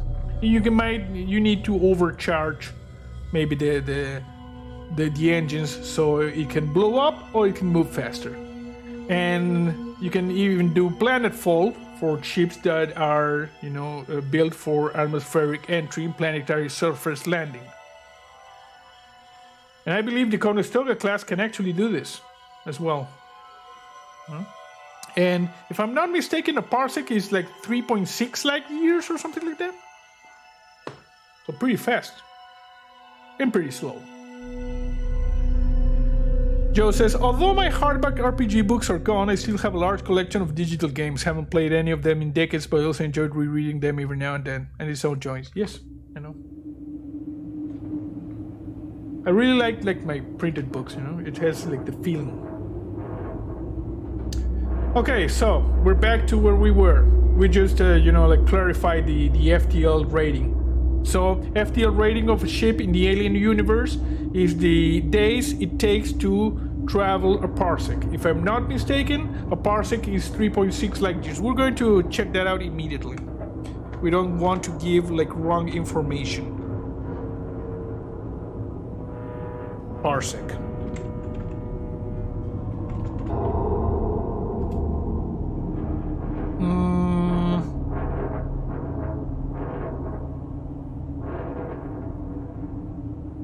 3.26 light years. Yeah, that's a parsec. 3.26 light years. Splitting the team. Books smell like happiness. I agree, Joe. They do. Non-player characters, campaign plays, the session 0 where you establish the things, the goals and the rewards, campaign focus. Xenomorphs in campaign play. We are getting to the good part. This final part is mostly lore, and this is the good part, you know? And Pongo says, yes. Government and corporations. This is like information, the lore. Which ship could do the Kessel Run in 12 parsecs? Is the alien universe, that is. Remember that parsec is not a time measurement. It's a distance measurement, and they actually corrected that in the Solo movie because they said it did the Kessel Run in 12 parsecs because during the Kessel Run you had to go like through a special route that was much longer, you know, and the Millennium Falcon did it in 12 parsecs by just cutting corners and going through areas that it was not supposed to do. So you cannot, every ship could do the 12 parsecs, you know? But like they say, they corrected that because they used parsec as a measure of speed or time and it's not that. It's a measure of distance. It's 3.26 light years. So, like they said, it did the Kessel Run in 12 parsecs. Let's just multiply. It's like 40. It did the Kessel Run in 40 light years. You see, it's not. But then they said that, yeah, it did it in 40 light years because the usual route is like, I don't know, 100 light years. And they did it in 40 light years because they could cut corners. You know? And also it doesn't make, you know, like a lot of sense, even with that explanation, because 12 parsecs is like 40 light years, and they were like inside a nebula, so no way 40 light years. Remember that our distance to Proxima Centauri, which is like the closest star, is 4 light years. So they were inside a nebula in one star system. It's just bananas, you know. They would have done the research better. Okay, so these are the big players, you know. These are the big boys. We got the 3 World Empire, and this, like I said, it was. It is mostly made from the United Kingdom. Just do it. I really like this camera, you know. I like to do this thing. Yeah, in Star Wars they have the safe route mapped out to avoid slamming into space junk. Exactly. The 3 World Empire is made from the United Kingdom, Japan, India, and several developing countries who joined forces in the 2180s. You see, we got Indonesia, Papua New Guinea, Kenya, Fiji, and others. You know, this is the 3 World Empire. Well, one of the players. You got information about the leaders, the current activities, you know, the location. This is straight off copied from Blade Runner. You know, the flying car in the city. Other big player, you know, the most powerful, is the United Americas. This is the flag of the United Americas. As you can see, the United Americas is the most powerful starfaring and colonizing nation in the 22nd century. An economical and political giant in both the Sol system and throughout the off-world colonies. The military might of the UA is unparalleled. And Pongo says, good old British Weyland. Yes. So basically, the United Americas emerged in 2104 as a union of the nations of the North, Central, and South America into one socio-economical bloc, you know, like the United Union, but for all countries in America. And I would like to remind you that America is the name of the entire freaking continent, not of the United States. So when they say America, they mean the entire freaking continent. North America, Canada, and the US, Central America, Mexico, and all the other countries, you know, and South America, with all the countries. That's America. And this is the United Americas. And that's the flag. Derived from the US flag, but, you know, with other stuff. Fatherman says that's right. Yes. Military and organization, United States Colonial Marine Corps, most of the found. Here you have like the United Americas Allied Command is formed by the United States Colonial Marine Corps, the Canadian Colonial Armed Forces, the Latin American Colonial Navy, and that's what makes like the bulk of the United Americans Allied Command. See? Over here, we got the Union of Progressive Peoples. You see? I really love this camera. You know, this is awesome for like book streams and for crafting streams. This thing is just incredible. I'm really, really happy. And like I said, thank you everybody for making this thing possible, because it was expensive. It took me like a month of saving, or like a month and a half of saving actually. But it's here and it's awesome. So thank you. That's how we make the equipment and we create the content. Okay? Okay, enough sentimentality, sorry. I just shed a tear. Silverbird said that flag looks too US. Well, it stands to reason that the US hegemony would have like influenced that, but okay. Really is a good camera, great resolution and on-the-fly adjustments. Yes, it's a good camera. I'm happy. This is a socialist government that controls a vast area of colonized space. The Union of Progressive Peoples is also the most resource poor of the interstellar nations. And there's a standoff between the Unions of Progressive Peoples Space Operating Forces and the United States Colonial Marine Corps. And these guys, I believe, is mainly Russia and China that formed this. Hence, the of America. I wonder what it would be like if Canada, US, and all South America came together. Well, you don't need to wonder, bro. It happens. It happens in 2104. So just 97 years from now.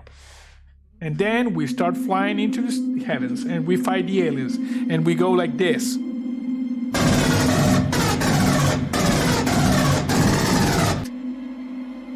Yeah, hell yeah. Adrian says, this was great. Also great music. Thank you, Adrian. Thank you. Oh yeah, this is the history, you see? In the early 22nd century, the UPP was formed by China and Russia in direct response to a perceived combined threat of the Three World Empire and the United Americas. You see? Fatherman says, quick math skills. So those are the three main players, the Three World Empire, the United Americas, and the Union of Progressive Peoples. Jason says, crap, I'll probably be dead by then. Well, I intend to live forever, bro. I intend to live forever. So maybe maybe you will too. What is this? Oh, these are the other guys, the independent core system colonies, which are mostly an alliance of worlds that claim independence from any interstellar governing body. What am I thinking? I will be long dead. No, cryosleep. Yes, like Pongo said, cryosleep, And this thing is mostly, apparently operated on a space consortium. These are like privatized worlds. The independent core system colonies. A lot of Weyland-Yutani and stuff. And these are the guys, these guys are mentioned in Aliens, when Burke tries to, loses the face huggers so they can infect Ripley and Newt, and then Hicks said, what? But they would never get infected with the aliens through ICC. ICC is the Interstellar Commerce Commission. Also, when Ripley was first rescued and there was a hearing. Oh, I've forgotten this, I got this prepared and I forgot them. This one was supposed to be there when we were looking at the alien, the starter set. This one was supposed to be there when we were looking at the destroyer, And this one is the core book, so I'm gonna leave it there. Cryotech ain't going so well. I believe it when I see it. I believe it stem cells, treatments of dead. I believe, just a little, parenthesis, our lifespans will increase dramatically in the next years. The problem is then, what are you going to do with all those people and dwindling resources? So that's the question. But let's get back to this, fictional dark universe. So the ICC is the Interstellar Commerce Commission, and this controls all the things. And like I said, in the hearing when Ripley was rescued, there was an investigation as to the destruction of the Nostromo. It was an ICC hearing, Interstellar Commerce Commission, regulates all of the monitor and conduct interstellar trade. You see? Soylent Green, says Joe Saturn. Yeah, I've never actually watched Soylent Green. Oh, okay. Next weekend we watch They Live, so you just can mark your calendars. On Friday next week, after 7 Days to Die, we will watch another Mystery Zombie Theater 3000 episode. We will watch They Live, so just mark your calendars. Sorry. Mark your calendars for next week, Friday night next week. They leave, you know. Southern Greatest people. Yes, they leave. Yes, it's going to be awesome. So next Friday, the Weyland-Yutani Corporation. You see? Just gonna go over here. Weyland-Yutani was founded at the turn of the century by the merger of Weyland Corporation and Yutani Corporation. And you see there was like a shady thing, and it actually, hashtag spoilers. I have come here to chew bubblegum and kick ass. Am I all of the gum? Yes, exactly. We're going to be with, what was his name? Rowdy something? The protagonist, I always forget. Jason says, hopefully I'll be all moved by then. Yep. As you can see, they incorporated the story of Prometheus, you see? Well, it is known that Weyland Corporation has suffered severe financial losses with the failure of the Prometheus mission and the deaths of both company founder Peter Weyland and CEO Meredith Vickers. It is also true that Yutani had suffered many setbacks as well. And you see, it's kind of like the merge. Roddy Piper, yes, exactly. Howdy, Roddy Piper. And look at this. This is a very interesting piece of information. Like any major corporation, Weyland-Yutani is run by a board of directors and shareholders. Though unsubstantiated, there are rumors that upper management is actually run by synthetics operating under directives that date back to the co-founder Peter Weyland's David series of androids. Damn autocorrect. Yeah, Roddy Piper. So you see, apparently, the David series of androids, they are in the upper management of Weyland Corporation. Nevertheless, the real man in charge in this time is Michael Bishop, which is the designer of the Bishop model. Jason is raging against his phone. Don't worry, bro, don't worry. Ain't no big banana. And these are the guys from the Weyland, private military. Michael Bishop, after failing to retrieve the Xenomorph embryo from Ripley in the Furina Fury 161 incident, he then, he died.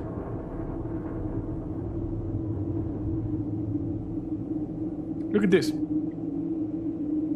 I was like, damn, I should have thought of that one. Look at this. Look at this information. Okay. He almost achieved his goal when confronting Helen Ripley at the Furina 161 Class C War Correctional Unit, but her suicide by immolation there prevented him from obtaining his prize. Yes? Pongo says, I don't need a phone to goof up the things. Yes. During the incident, it was just a start. During the incident, Michael suffered severe head trauma. If you remember, the last inmate hit this guy. No, it was not the last inmate. It was 85. 85 hit Michael Weyland with a thing. You see, with a pipe. So he suffered severe head trauma and has since received extensive corrective surgery and cybernetic implants in order to repair the damage to his skull. You didn't think so, but apparently he suffered a lot of damage. Unfortunately, the doctors have been unable to control his severe migraines and redouts, and Michael has become dependent on highly addictive painkillers. Never one to throw in the towel, Michael has since operated on the frontier, tracking down any Xenomorph XX-121 leads and sightings in the hopes of capturing one and weaponizing it. His corporate transport, the Padna, can frequently be found docked at the Weyland-Yutani corporate berth on Anchor Point Station. Anchor Point, like I said, is the main space station between the core systems and the outer, veil. There's another Last Edge Bionational. These are the bioweapons guys. Hey Michael, how are you? Welcome to the stream. This is Sixon. You see these guys? They are like a low price alternative to Weyland-Yutani in the game Alien Isolation in Sevastopol Station. made by Sixon and these Walking Joe's synthetics. You know, they look like bananas, or like the blueberries. Over here, there should be some information about the synthetics. I guess it's like later on. These are the products of the Sixon thing. Michael says, "I'm good, thanks." Awesome. Systems and planets. Over here, we got the different areas. You see the core systems. Tim says, "Have to go. Thanks for the great stream. Have a good evening." Okay, see you later, Tim. Don't worry, the stream is going to be up in its entirety as soon as YouTube is done processing, so you can watch the last part. The Outer Veil, the Outer Rim, and the Frontier and Unclaimed. You see? LV-426 is here in the Frontier, in the Zeta Reticuli system. LV-426, Acheron. See? This is the Sol sector. You got Sol, Rigel, Centaurus A, Wolf 359, all of the different core systems.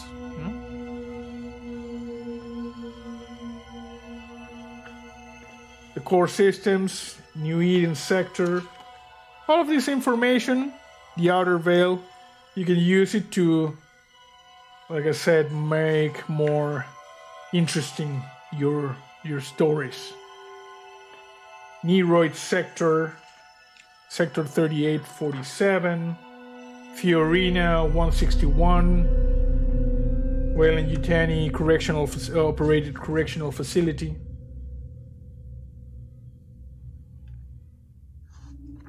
Some information here. The Outer Rim territories. Different systems where you can set up your things, all of your adventures. GL300 systems. There is even one system, I remember reading about it, that is completely overrun by aliens. The Frontier, let me see.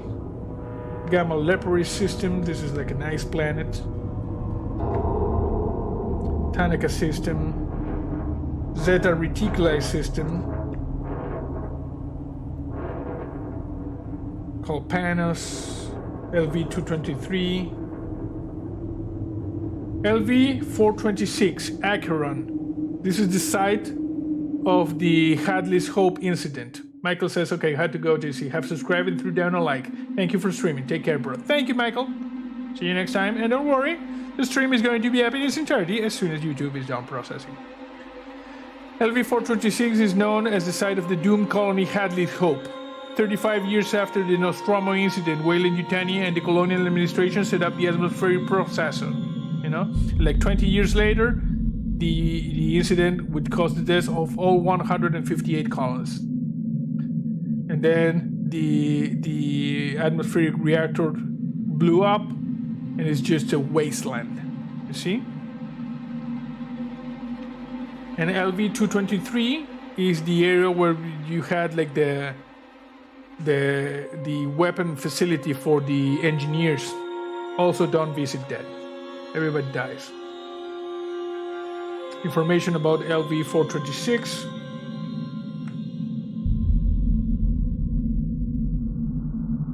The Achilles system. This is the one I was talking about. G435 Achilles 2.4. This thing is a Xenomorph XX-121 hive world. G435 is overrun with the creatures. Covered in deserts and warm, brackish, shallow seas, the terrain on G435 is mostly flat, save for the alien hive complexes grown there. Steamy nightmare planet is caught in a constant state of dusk.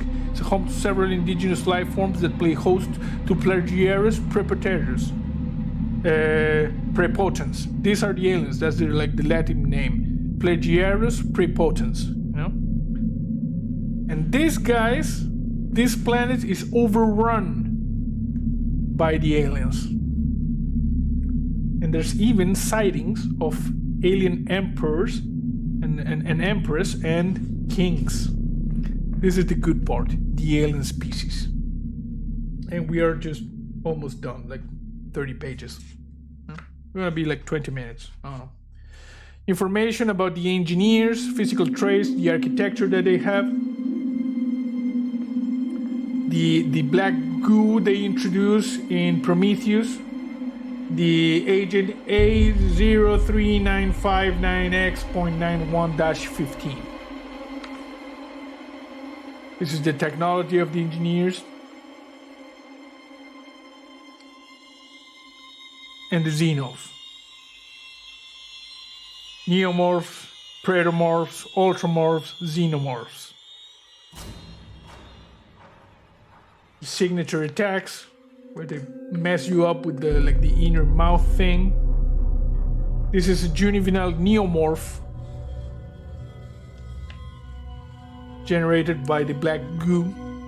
The Neomorph, Bloodbuster, and things like that. We saw them in Prometheus and Alien Covenant. And the Xenomorph XX-121. These are the good aliens, you know? Or bad aliens, I don't know. They can sprint, resistance to vacuum, immune to cold, extremely resistant to radiation. They don't breathe, no heat signature. They're awesome. A perfect organism. This is the information, the same that was in the books. The Mighty Morph, yes. The facehugger attacks, how you roleplay these guys. The chest buster, Bambi buster, imp. Chest buster attacks, all of the stats. Stalker, scout, drone. They grew up into soldier, worker, or sentry. Look at this. There's a quote from the book. They cut the power. What do you mean they cut the power? How they cut the power, man? They're animals. Game over, man. It's game over. Yes, exactly. Hive mind. All of the information about the queen. You know. The Praetorian, the Crusher, and the Queen. These guys, the Praetorian and the Crusher, are like heavy aliens. We don't see them in the movies, but we see them in the games. The Crusher is like a tank. This guy just messes up you if he attacks. And this is the interesting part. Look at this. I'm gonna zoom in. Not everything is known about pre-Potence and its developing cycle. It had been suggested that the queen will continue to grow as her hive does, reaching Tyrannosaurus rex proportions in Empress and Queen Mother stages that rule over several queens and several hives. There are reports of Praetorian molting into something called Palatines, and rumors of a so-called alien king, but so far reports of such transformations are unsubstantiated and only hypothetical. What will be found in the frontier is anyone's guess.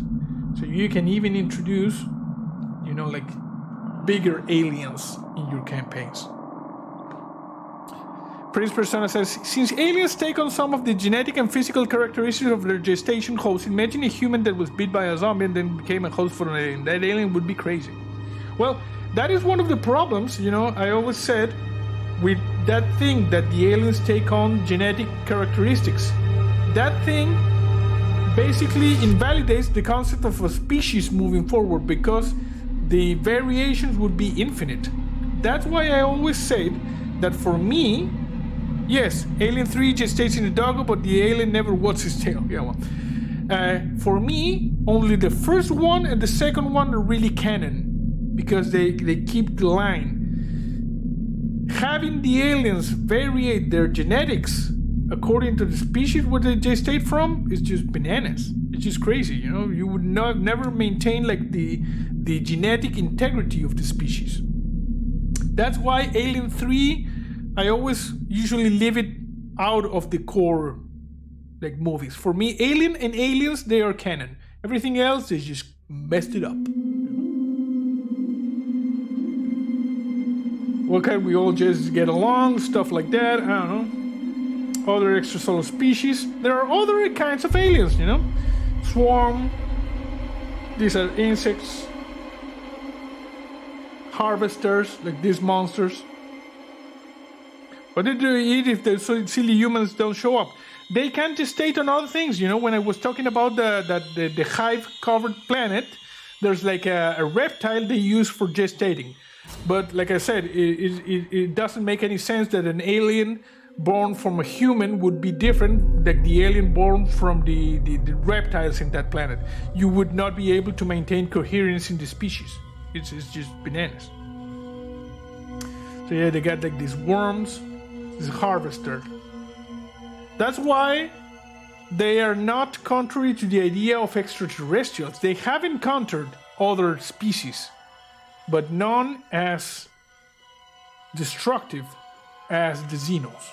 Lion worms, you know, some stuff. Ambush predators. Predator xenomorphs are particularly powerful in the comic and books. Yeah, but like I said, it doesn't make sense because then you get like a predator queen. That predator queen is just... You cannot maintain the integrity of the species. Like the standard alien species. Some scorpions. Some information here of campaign play. How do you do? Space truckers. Typical jobs. Frontier colonies. You got an APC over here, you see. How do you create the star systems? You can roll dice and create your own star systems. Terrain tables. You use a die and then you see this, you see. Random generating worlds, scenario hooks you have.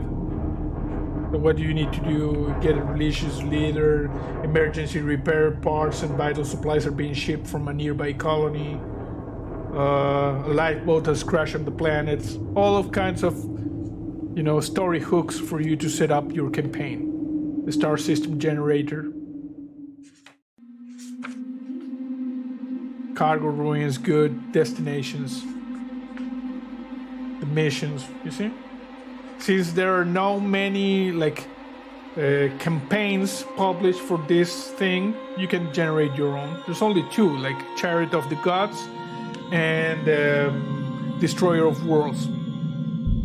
And there's another one that's coming soon, a technical manual for colonial marines or something like that. That's the third campaign they're publishing. Space Truckers, a decidedly old sci-fi movie. Yes, I agree. More information here. The encounters, plot twists, you see. On-planet encounters, ship reactions. Oh, information about the aliens, you see? I mean the androids. Colonial Marshal, Colony Ops, these are NPCs. Scientists, cultists, ICC inspector, medical doctors, pilots, mercenaries. Novgorod Station. This is setting for a campaign, you see, station. Some plans, similar to Sevastopol, you know, in structure. You get the different areas, interior details. Jason says, Space Truckers was a decent odd movie. I liked it, but I'm easily entertained. I didn't even know there was a Space Trucker movie. I'll check that out. Hope's Last Day. Woe to the man whose heart has no learned to hope. What is this? It's like a... Oh yeah, this is like another like hook for a scenario.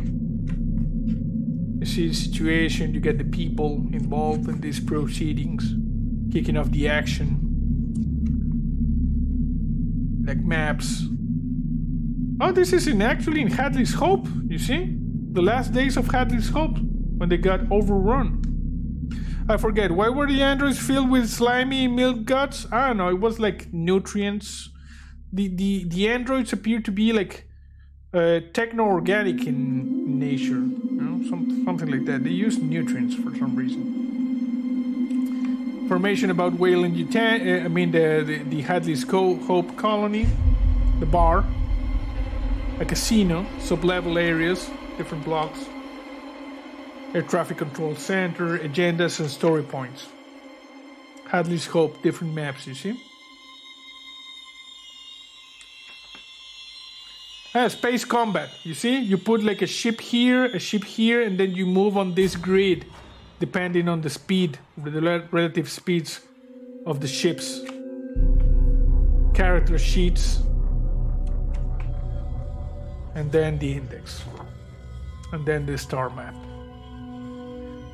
Okay, so that was my Alien RPG set of things. The starter set, the Destroyer of Worlds thing, and the core book for the game. You see? Joe says, first time I saw the milk guts, it put me off milk for months. Yes, seems legit. So yeah, this is like all the published material for the Aliens RPG. Starter set, Destroyer of Worlds campaign, and the core rules book. It is pretty good material. And like I said, even if I've never played this, I don't know if I'm ever going to play it, I enjoy it just reading it. What does it use? Card or figurines? You can use both, you know? In the starter set, if you go like over here, yogurt Android units, yeah. In the starter set, you get the dice, you get the cards for personal agenda and weapon and events, and in the back, you get this like tokens you can use, you see, on the provided maps. But yeah, like any TTRPG, you can use your own custom maps. And I even understand this is supported on Roll20, stuff like that. So yeah, you can play it. I've watched some people on Twitch playing this, so it's pretty flicking cool. So yeah, that was my collection of Alien RPG things for you to, you know, like see. And some announcements. Remember that we started a new series. Resident Evil Village is on the channel. Tomorrow we'll get another episode of The Dark Side Detective, our Sunday series. On Monday, Resident Evil 8, Resident Evil Village returns with episode 3. And next Friday, you get Movie Night, Mystery Zombie Theater 3000 on Twitch. We're going to be watching They Live, which is an awesome movie, awesome John Carpenter movie. And also there's a Discord, you know? I'm just gonna try to just paste it there. There's the Discord. That's the link of the Discord. You can join the Discord. There are several channels for you to post things about your real life, to talk about the games and the channel in general, to post your nerdy things, to promote yourself. You can post links to your YouTube, Twitter channel. If you're a writer, you can post links to your, I don't know, like books, whatever. So yeah, well, this was a chill Saturday night stream.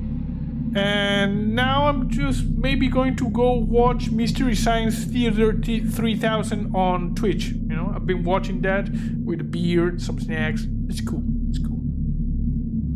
Jason says, put on the damn glasses. Yes, that's from They Live. Next Friday, after 7 Days to Die, we will watch They Live. So yeah, I'm thinking we're going to leave this stream here. And I hope you enjoyed it. My mom loved pranks. After the chest buster scene, she made spaghetti with a long smoked sausage the next day. The sausage was shaped to look vaguely like a chest buster. That is awesome, you know? That is awesome. She was an awesome lady. Oh, yeah, and remember, those of you who can, tomorrow is Mother's Day, so you need to start Mother's Day procedures, you know? And then report back. So yeah, Discord, new series, They Live next Friday. And I don't know, maybe another book stream or crafting stream next Saturday. I still don't know. We will tell you during the week. So follow the Twitter. You know, maybe subscribe to the channel. It's good. It allows to the algorithm. It pleases the algorithm. So yeah, enjoy the rest of your evening. And that's it for now. See you next time.